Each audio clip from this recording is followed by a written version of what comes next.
Баршаңызға қайырлы күн. Бүгін сіздермен сырный шарики дайындаймыз. Өте дәмді болып шығады, әрі тез дайындалады. Міндетті түрде видеомыз соңына дейін қарап, лайк басып барнама жазылып кетіңіздер.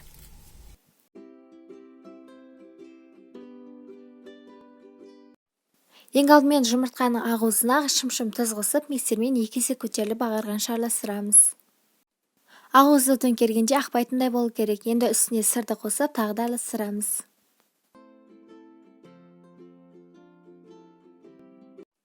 Онымен разырғы жел қосып араластырамыз. Қолға жабыспайтындай тез шығады, енді осыны видеодағыдай дөңгелектеп шығамыз.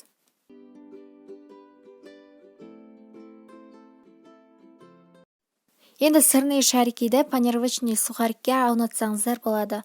Ол өз қолдарыңыз бойынша.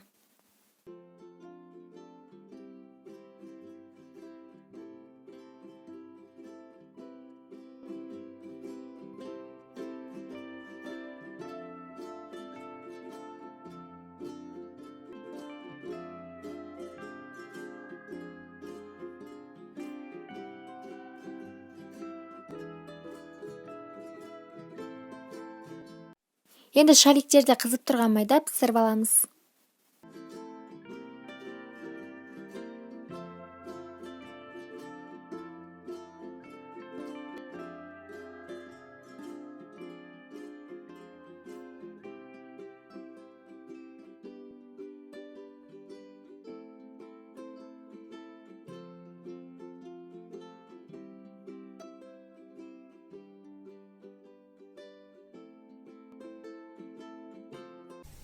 Осымен сырный шарики дайын болды, өте дәмді болып шықты.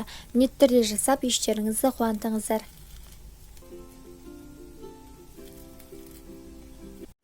Видеом ұнаса лайк басып барнама жазылып кетіңіздер.